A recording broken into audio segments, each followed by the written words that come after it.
కాళ్ళు ఎగరే చెప్పారన్నమాట. నేను కానీ మీ అందరికి ప్రసాదాలు పెట్టకపోతే నా పేరేంటో చూపిస్తానని సవాల్ ఇసిరి, అట్లాగే యేసుక్రీస్తు ప్రభు కూడా చర్చిలో ఉంటాడు కదా, నాకు చంపాలంత కోపము. ఎట్లాగైనా సరే దేవుడు కనిపిస్తే చంపాలంత కోపంతో నేను చర్చికి వెళ్ళా. అక్కడ గోడ మీద ఒక ఫోటో కనిపించింది, యేసుక్రీస్తు ప్రభు ఫోటో. ఆ ఫోటో తీసి నాకు ఎందుకు ఉమ్మేయాలనిపించింది. ఆ ఫోటో మీద ఉమ్మేసి పగలగొట్టేసి దాన్ని బయటకు వచ్చాను. ముసల్దానా, నేను డాక్టర్ అవి చదువుకొని అమెరికా వెళ్ళిపోవాలి నేను అనుకుంటే నా మీద ఆయిల్ పోస్తావా? ఇదేం బైబిల్, అన్ని బూతులు ఉన్నాయి, నన్ను చదవమనుకో, మంచిగా భగవద్గీతలు మంచిగా ఉన్నాయి కదా, ఇదే బైబిల్ కాల్ చేశాను అంటే ఆమె ఒకటే చదవమని నన్ను తింటుంది. నా అడుగులు తప్పటడుగులే, నడిచిన నా ప్రతి మార్గము సరిచేయు నా తండ్రివే, పగలు ఎండ దెబ్బైనను.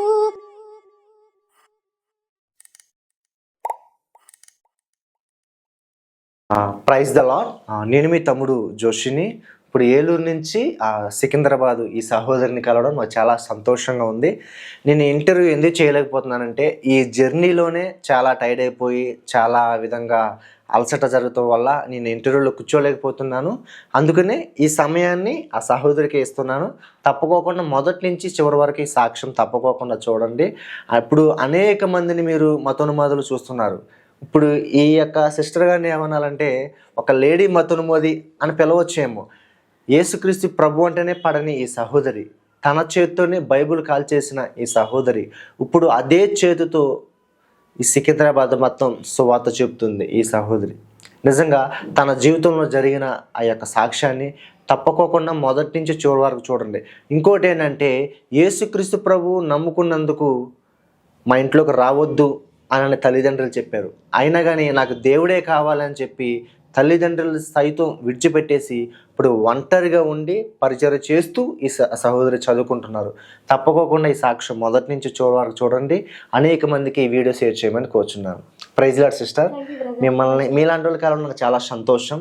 ఈ సాక్ష్యం మీరు ఎక్కడ పంచుకున్నారో లేదో నాకు తెలియదు, కానీ తప్పకోకుండా ఈ యొక్క సాక్ష్యం వింటున్న నాకు, చూస్తున్న వీక్షకులకు తప్పకోకుండా ఈ సాక్ష్యం షేర్ చేసుకోమని కోరుచున్నాను. అందరికీ ప్రైజ్ లార్డ్ అండి. అలాగే సమయం ఇచ్చిన యేసుక్రీస్తు ప్రభు కూడా నా వందనాలు చెల్లించుకుంటున్నాను. అలాగే మరి అవకాశం ఇచ్చిన బ్రదర్ జోషు గారు కూడా నా వందనాలు చెల్లించుకుంటున్నాను. నేను చెప్పే సాక్ష్యం ఏంటంటే మేము చిన్నప్పటి నుంచి హిందూస్ చాలా భయంకర విగ్రహాలు అనమాట. మా నాన్నగారు వాళ్ళు ఎక్కువ అయ్యప్ప మాలేస్తారు, మేము ఎక్కువ దుర్గా ఎక్కువ కొలుస్తారు అన్నమాట. భయంకరం చాలా విగ్రహారాధన. నేను కూడా దసరా టైంలో 9 days అట్లా 21 days ఉపవాసం దేవినవరతులు చేసి అలాంటి భయంకర విగ్రహారం కుటుంబం నుంచి దేవుడు నన్ను రక్షించుకున్నారు. ఈరోజు నా సాక్ష్యము చెప్పాలని, అనేకులు నా సాక్ష్యం ద్వారా మరి మారాలని, దేవునికి మహిమకరంగా ఉండాలని ఆ సాక్ష్యము చెప్పాలనుకున్నాను.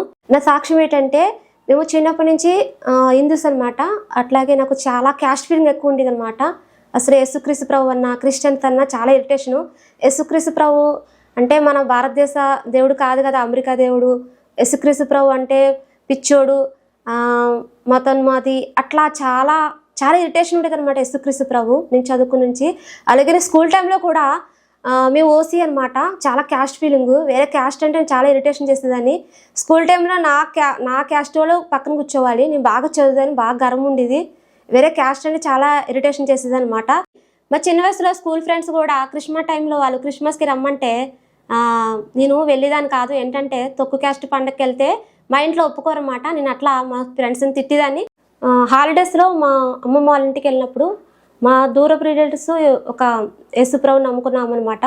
అయితే వాళ్ళ ఇంటికి వెళ్ళి ఆడుకుంటూ వాటర్ కోసం వెళ్తే వాళ్ళ గదిలో యేసుప్రభు ఫోటో చూశాను.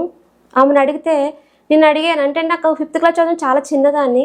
నేను అడిగాను అనమాట, పెదనాన్న ఉండగా నువ్వు బొట్లు గాజులు తీసావని అడిగితే ఆమె అంటుంది మీరు దేవుణ్ణి నమ్ముకున్నాము అందుకని మేము ఇలా ఉన్నామని చెప్తే నేను అన్నాను, దేవుణ్ణి నమ్ముకుంటే ఇట్లా ఉంటారా, అంతా భారతదేశంలో ఉండకూడదు అని చెప్పేసి ఆమెను వ్యతిరేకంగా మాట్లాడాను. అయితే ఆమె నీళ్ళు ఇస్తే నీళ్ళు తాక్కుంటా ఆమె మీద నీళ్ళు పోసి నాకు నీళ్ళు వద్దు నువ్వు వద్దు అని చెప్పేసి నువ్వు వచ్చేసనమాట. బయటకు వచ్చిన తర్వాత 2 రోజులు పోయిన తర్వాత లోపలికి వెళ్తే అక్కడ గోడ మీద ఒక ఫోటో కనిపించింది, యేసుక్రీస్తు ప్రభు ఫోటో. ఆ ఫోటో తీసి నేను ఆ ఫోటో మీద నాకు ఎందుకు ఉమ్మేయాలనిపించింది. ఆ ఫోటో మీద ఉమ్మేసి పగలగొట్టేసి దాన్ని బయటకు వచ్చాను. 10th class వచ్చిన తర్వాత మా ఊర్లో ఒక పాస్టర్ గారు అక్కడ అందరికీ సువార్త చేసుకుంటూ వస్తూ నా గురించి అడిగారు అన్నమాట. నీ పేరేంటమ్మా, నీకోసం ప్రార్థన చేస్తాము, నువ్వు నీకోసం ప్రేయర్ చేస్తే పాస్ అవుతావు అంటే నేను ఒకటే అన్నా, నేను చదువుకుంటే నేను పాస్ అవుతాను, మీరు ప్రేయర్ చేస్తే పాస్ కావు. అయినా మీరు జాబ్ చేసుకోవడం మానేసి ఇట్లా అందరికీ మీరు మతాలు మారుస్తారా? మా వాళ్ళు పాలిటిక్స్ ఉన్నారు, పోలీస్ కేసు పెడతాను, మీరు నాకు చాలా ఇది చేస్తున్నారని చెప్తా అంటే ఇక ఆయన వెళ్ళిపోయారన్నమాట. అట్లా నేను 10th క్లాస్ చదివిన తర్వాత నాకు ఆశ ఏంటంటే మా పేరెంట్స్ ఇచ్చే డబ్బుల మీద కాకుండా నేను చదువుకోవాలి, పార్ట్ టైం డ్యూటీ చేసుకొని డబ్బులు తీసుకోవాలి. అంటే పేరెంట్స్ ఇస్తారు కానీ వాళ్ళు ఎంతవరకు ఇస్తారంటే అంతవరకు ఇస్తారు. కానీ నేను నా డబ్బులతో, నాకు పాకెట్ మనీతో నేను చదువుకోవాలని ఆశయంతో నేను పార్ట్ టైం డ్యూటీకి వెళ్ళాను. డ్యూటీకి వెళ్ళినప్పుడు ఒక నేను 3 బట్టలు పెట్టుకునేది, తమిళమ్మ లేదా 3 బట్టలు పెట్టుకునేది అనమాట. అయితే ఒక ఆంటీ వచ్చారు, నన్ను వచ్చి వాళ్ళ పాస్టర్ గారికి స్థలాలు కావాలంట. ఆమె వచ్చి అడుగుతుంది, అమ్మ మీ డాక్టర్ గారు ఉన్నారా అని అడుగుతుంది. అడిగితే లోపల ఉన్నారండి, పేషెంట్లు చూస్తున్నారన్న.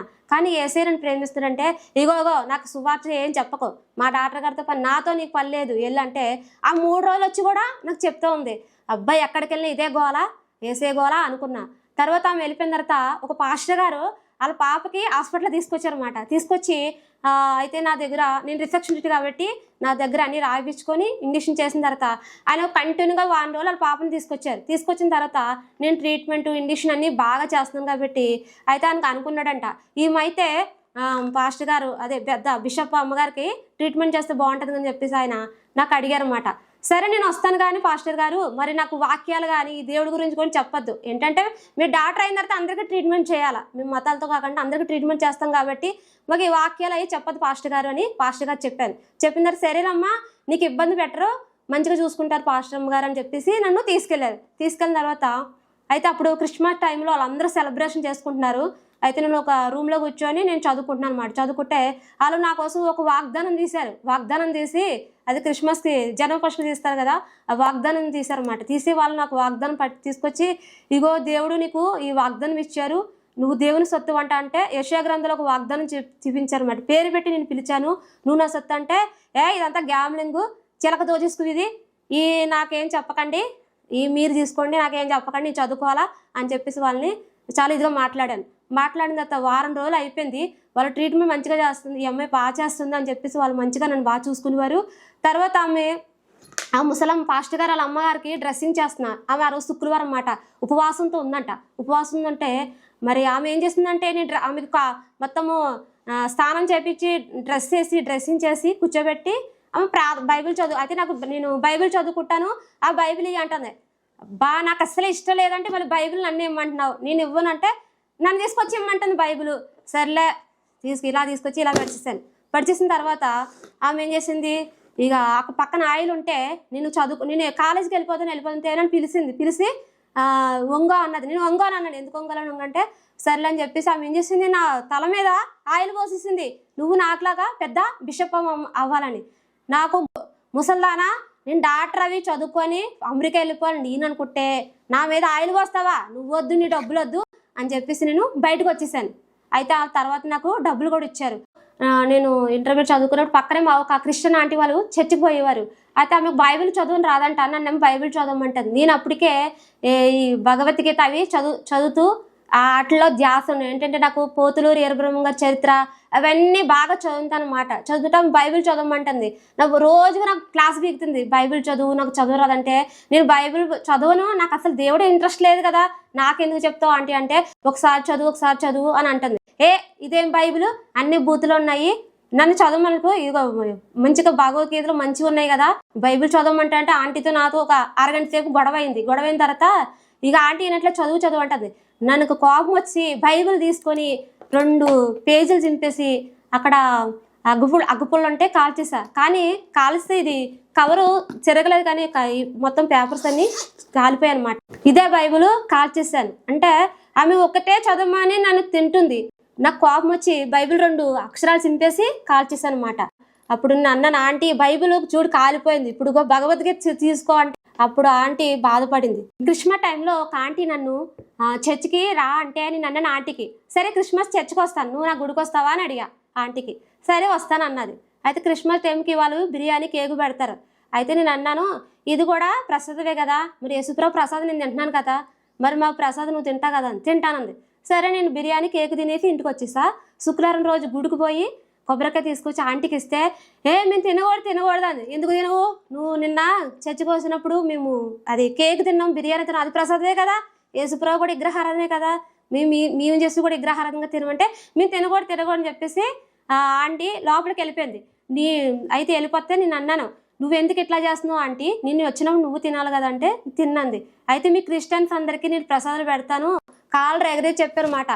నేను కానీ మీ అందరికీ ప్రసాదాలు పెట్టకపోతే నా పేరేంటో చూపిస్తానని సవాల్ ఇసిరి వచ్చేసిన తర్వాత నేను చాలా హెల్తీగా ఉండేదాన్ని. అస్సలు ఎప్పుడైతే ఆ మాట అన్నాను యేసుక్రీస్తు ప్రభుని, ఆ రోజు నుంచి నాకు బ్లడ్ తగ్గిపోయింది, కిడ్నీలో స్టోన్స్ వచ్చాయి. తర్వాత 24 ఆపరేషను అవ్వబోయింది, కానీ ఆపరేషన్ అవ్వలేదు. కానీ అట్లా పెయిన్ వచ్చింది. అంటే హాస్పిటల్లో ఉన్న టైంకి ఫుడ్ తినాం కాబట్టి అట్లా పెయిన్ వచ్చింది, స్టోన్స్ వచ్చాయి. హాస్పిటల్కి వెళ్తే స్కానింగ్లో ఏమీ లేవంటున్నారు. మళ్ళీ ఇంటికి వస్తుంటే పెయిన్ వస్తుంది. ఏంటంటే ఎట్లా వామిటింగ్ రావడము, కళ్ళు తిరిగిపోవడము, చాలా విపరీతమైన నొప్పి వస్తుంది. హాస్పిటల్కి వెళ్తుంటే అలా టాబ్లెట్ రాశారు, స్టోన్స్ లేవంటున్నారు. అట్లా తర్వాత మా పక్కన ఒక క్రిస్టియన్స్ ఆంటీ వాళ్ళు ఉంటారన్నమాట. అయితే ఆంటీ ఏమన్నదంటే చర్చికి రా అంటే నేను చర్చికి రాని ఏమి రాను, నాకేం కాదు, మా దేవతలు తగ్గిస్తారు కదా అని శవాలు ఇసిరిదని వాళ్ళకి. కానీ ఎక్కడ మొక్కినా కూడా నాకు తగ్గలేదు. తర్వాత అనుకోకుండా ఒక పాస్టర్ నన్ను చర్చికి తీసుకెళ్ళింది. అయితే నాకు ఒకటి కోపం ఉండేది. మామూలుగా గుడిలో దేవుడు ఉంటాడు కదా అని అంటారు కదా, అట్లాగే యేసుక్రీస్తు ప్రభు కూడా చర్చిలో ఉంటాడు కదా. నాకు చంపాలంత కోపము, ఎట్లాగైనా సరే దేవుడు కనిపిస్తే చంపాలంత కోపంతో నేను చర్చికి వెళ్ళిన తర్వాత అక్కడ 3 రోజులు ఉన్నా. అయితే ఫ్రైడే రోజు తెల్లవారి ఫ్రైడే అనగా పాస్టర్ అక్కడ ప్రార్థన చేసుకొని పడుకుంది. నాకు ఒక చాప ఇచ్చారు, నేను పడుకున్న చర్చిలో. పడుకుంటే ఆమె 1 వరకు ప్రేయర్ చేసి పడుకుంది. నేను ఇంకా మంచిగా తిని పడుకుని టాబ్లెట్ వేసి పడుకున్నా. అంటే దేవుడు కనిపిస్తే నాకు ఎట్లాగంటే చంపాలంత కోపంతో చాలా రగిలిపోయేదాన్ని. అయితే అనుకోకుండా ఆ రోజే తెల్లవారి 3 గంటలకు శుక్రవారము పెద్ద క్రాసు, కోటి సూర్యుల కన్నా వెలుగుతో ఒక పెద్ద సిలువ వచ్చి నాలోకి వెళ్ళిపోయినప్పుడు నేను ఆ వెలుగు చూసి 1 గంట సేపు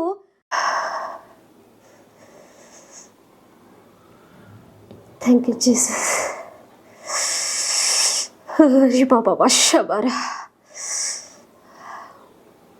థ్యాంక్ యూ జీసస్.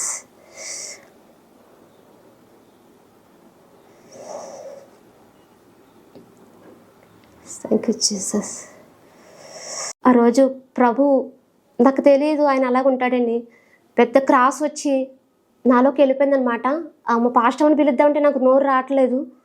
అది చాలా వెలుగుతో కూడింది. నేను ఎప్పుడు అంత వెలుగు చూడలేదు. కోటి తేజస్సు, ఒక కోటి బలుబులు పెడితే ఎంత వెలుగు ఉంటుందో అంత తేజమైనతో ఆయన దేవుడిని నాకు తెలియదు, ఒక సిలువ అని తెలీదు. నేను ఆయన కనిపిస్తే చంపాలనే కోపంతో ఉన్నా. కానీ ఆయన ఆ సిలువ నాలోకి వెళ్ళిపోయిన తర్వాత నాకు 1 అవర్ నా మాట రాలేదు, చాలా ఇదైపోయాను. తర్వాత మార్నింగ్ ఆ పాస్టర్ చెప్దామన్నా కూడా ఇదేదో భ్రమ, ఏమి కాదు అని నీళ్ళు అనుకొని ఆంటీని ఉండని వెళ్ళిపోతానన్నప్పుడు దేవుడు అక్కడ నాకు ఒక బ్లడ్, అక్కడ గోడ నుంచి ఒక బ్లడ్ కారడము చూసారన్నమాట. అయితే ఆయన పిలుస్తూ ఉన్నారు, నా కుమార్తె ఇది నీకోసమే, నా చేతులు చూడంటే ఇదంతా గ్యామ్లింగ్ అని చెప్పేసి మళ్ళీ నేను అసహించుకొని మళ్ళీ వెళ్ళిపోయానమాట. తర్వాత సడన్గా మళ్ళీ 3వ రోజు వచ్చినప్పుడు ఆయన మళ్ళీ అదే బ్లడ్ చూపిస్తుంటే అనకాపల్లి నుంచి ఒక దైవజనుడు వచ్చి నన్ను చూసి ఆయన అంటున్నారు, అమ్మ యేసుక్రీస్తు ప్రభు నేను చాలా ప్రేమిస్తున్నారు, నువ్వు బాప్తిజం తీసుకో అంటే, ఇదేంది నేనెందుకు బాప్తిజం తీసుకోవాలి పాస్టర్, అసలు యేసుక్రీస్తు ప్రభు ఎవరు అంటే నీకోసం ప్రాణం పెట్టారంటే నా కోసం ప్రాణం పెట్టబెట్టి నేను బాప్టిజం తీసుకొని చెప్పేసి వెళ్ళిపోతే నాకు మళ్ళీ పెయిన్ వచ్చింది, కిడ్నీలో స్టోన్స్, వామిటింగ్ అయిపోతుంది, కడుపులో తిప్పేస్తుంది. హాస్పిటల్కి వెళ్తే ఏమి ఉండట్లేదు. మళ్ళీ చర్చికి వస్తే కొంచెం నిమ్మలం అవుతుంది. అట్లా అనుకోకుండా ఒక దైవజనుడు అక్కడికి వచ్చి నా తల మీద చేయబెట్టి ప్రార్థన చేసినప్పుడు దేవుడి శక్తి బలంగా తాకి పడిపోయాను అనమాట. పడిపోతుంటే నాకు తెలియకంటేనే ఆ దేవుని శక్తి అని నాకు తెలియదు. దేవుని శక్తి బలంగా వచ్చి తాకి పడిపోయిన తర్వాత అమ్మ చాలామంది బాప్తిజం పొందుకున్న తర్వాత హోలీ స్పిరిట్ పొందుకుంటారు, కానీ నీకు దేవుడు బాప్తిజం తీసుకోముందే దేవుడు అభిషేకించారమ్మా, దేవుడు నేను ఎంతగానో ప్రేమిస్తున్నారంటే నేను అన్నాను పాస్టర్ని, ఒకటే అన్నా, మీరంతా గ్యామ్లింగ్ చేస్తున్నారు, నాకు ఇలాంటివి చెప్పొద్దు అని చెప్పేసి పాస్టర్ని మళ్ళీ తిట్టేసి మళ్ళీ వచ్చా. మళ్ళీ 10 days నాకు ఇంటర్మీడియట్ అంతా ఇట్లనే అయిపోయింది. అసలు బైపీసీ బాగా చదువుకోవాలి, నాకు హెల్త్ ఇష్యూ వస్తుంది, బ్లడ్ తగ్గిపోతుంది, కిడ్నీలో స్టోన్స్ వస్తుంది. అట్లా దేవుడు ఏ నిమిషం కూడా నన్ను వదలలేదు. తర్వాత నేను మళ్ళీ ఇంటికి వెళ్ళిపోవడం జరిగింది. మళ్ళీ యథాస్థితికి అదే నొప్పి రావడము, మళ్ళీ హాస్పిటల్కి వెళ్ళము, స్కానింగ్ తీయడము. స్కానింగ్లో ఏమీ లేదమ్మా, నీ డబ్బులని వేస్ట్ అంటున్నారు. మళ్ళీ నీళ్ళు ఎక్కువ తాగమ్మా అంటున్నారు.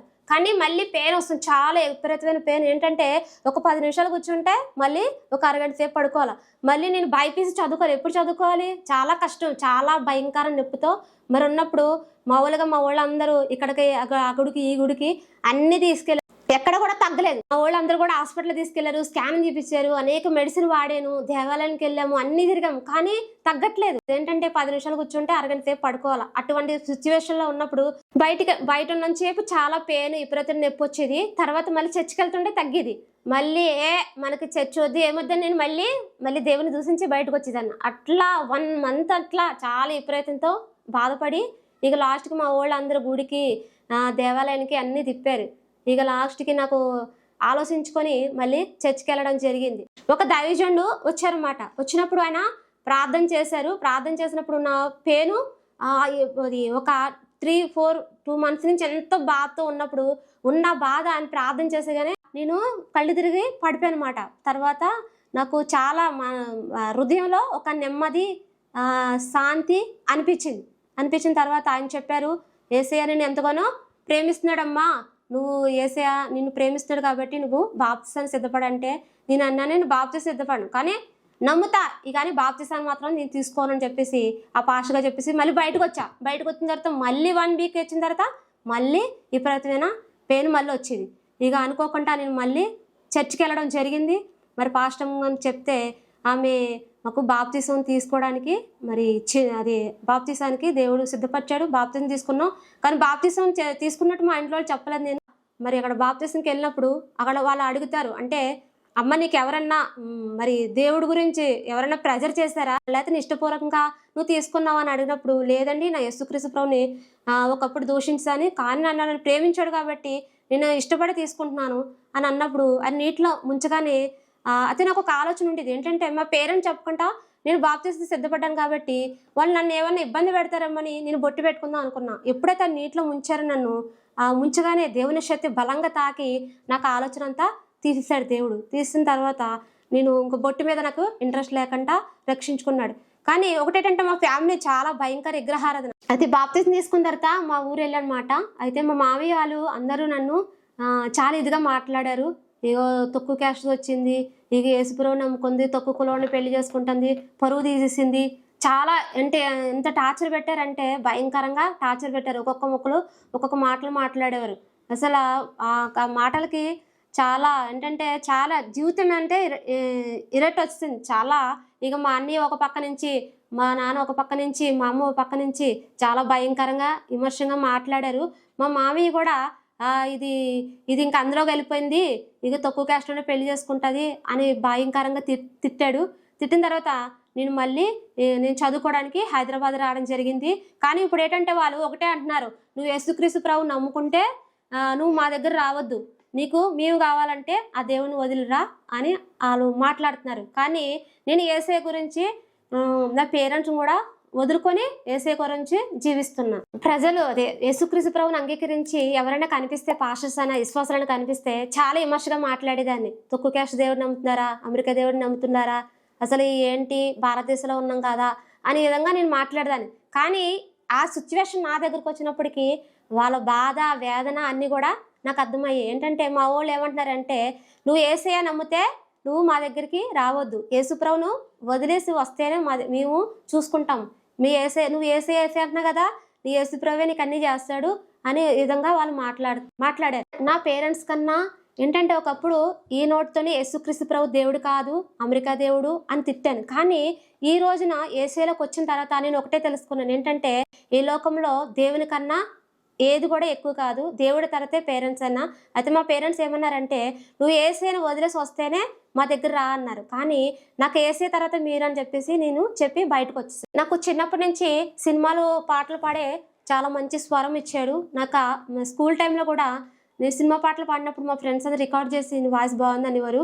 అట్లా దేవుడు ఇప్పుడు ఆయనకు పాటలు పాడించుకొని మరి అట్లా స్తుతి ఆరాధన పాడడానికి మన సాక్ష్యం ద్వారా అనేకులు యవ్వనస్తుల మధ్య, మరి పెద్ద పెద్ద పాస్టర్ కాన్ఫరెన్స్లోని యవ్వనస్తుల మధ్య అలా వాక్యం ద్వారా అనేకులు మరి ప్రార్థన చేసినప్పుడే చాలామంది బలహీనతలు కూడా మరి దేవుడు వాళ్ళ బలహీనతని విడుదల పరుస్తుంది. స్తుతియారాధన చేసినప్పుడే వాళ్ళ డెలివరెన్స్ జరుగుతుంది. ఆ విధంగా దేవుడు అనేక చోట్ల అరకు కానీ, బెంగళూరు కానీ, చెన్నై కానీ అనేక చోట్ల అసలు మా తాతయ్య పాస్టర్ కాదు, మా నాన్న పాస్టర్ కాదు, కానీ యేసుక్రీస్తు ప్రభు నిలబెట్టుకొని అనేక చోట్ల ఒక బలమైన సాధనంగా నన్ను వాడుకుంటున్నాను. నా తండ్రి నీవే, నా దేవుడవు నీవే, నా తండ్రి నీవే నీవే, నా తండ్రి నీవే, నా దేవుడవు నీవే, నా తండ్రి నీవే నీవే. యేసయ్యా యేసయ్యా యేసయ్యా యేసయ్యా, నా తండ్రి నీవే, నా దేవుడవు నీవే, నా తండ్రి నీవే నీవే. నా అడుగులు తప్పటడుగులే, నడిచిన నా ప్రతి మార్గము సరిచేయు నా తండ్రివే. నా అడుగులు తప్పటడుగులే, నడిచిన నా ప్రతి మార్గము సరిచేయు నా తండ్రివే. పగలు ఎండ దెబ్బైనను, రాత్రి వెన్నెల దెబ్బైనను, తగలకుండా కాచే నీ ప్రేమ. పగలు ఎండ దెబ్బైనను, రాత్రి వెన్నెల దెబ్బైనను, తగలకుండా కాచే నీ ప్రేమ. యేసయ్యా యేసయ్యా, నా తండ్రి నీవే, నా దేవుడవు నీవే, నా తండ్రి నీవే నీవే, నా తండ్రి నీవే, నా దేవుడవు నీవే, నా తండ్రి నీవే నీవే. గాఢంధకారలోయలో నీ నడిచిన ప్రతి వేళలో తోడున్నా నా తండ్రివే. గాఢంధకారలోయలో నీ నడిచిన ప్రతి వేళలో తోడున్నా నా తండ్రివే. 1000 మంది కొడుము ఎడమల కూలినా కోలని కాని చెదరకుండా కాపాడే ప్రేమ. 1000 మంది కొడుము ఎడమల కూలినా కోలని కాని చెదరకుండా కాపాడే ప్రేమ. యేసయ్యా యేసయ్యా యేసయ్యా యేసయ్యా, నా తండ్రి నీవే, నా దేవుడవు నీవే. మరి నాకు చాలా దేవుడు మంచి ఆరోగ్యం ఇచ్చారు, మంచి బలం ఇచ్చారు, చాలా హెల్దీగా ఉన్నా. మరి యేసుక్రీస్తు ప్రభు మాటలు చెప్పడానికి దేవుడు మంచి ధైర్యాన్ని కూడా ఇచ్చాడు. నేను భగవద్గీత చదివా, మరి అప్పుడప్పుడు ఆ ఖురాను, మా ఫ్రెండ్స్ అందరూ ముస్లిమ్స్ అనమాట, ఖురాను కూడా మరి కొన్ని చదివాను నేను. కానీ అందులో ఉన్న కన్నా యేసుక్రీస్తు ప్రభు నిజమైన దేవుడు. ఏంటంటే మరి యేసుక్రీస్తు ప్రభు చెప్తారు యోహాను సువార్తలో, నేనే జీవము, నేనే మార్గము, నేనే సత్యము, ఆయన ద్వారా మనము పరలోక రాజ్యం వెళ్తారు. ఇప్పుడు ఏంటంటే మరి మనము చేసిన పాపానికి యేసుక్రీస్తు ప్రభు మరి భరించాడు. మరి పాత నిబంధన కాలంలో చూసుకుంటే మరి ఏదో ఒకటి బలిచ్చేవారు, కానీ మనందరి పాపాల పరిహారం గురించి యేసుక్రీస్తు ప్రభు కలవసిలో మరి బలియాగం అయ్యాడు. కానీ మనం ఏ తప్పు చేసినా కూడా ఆయన భరించారు.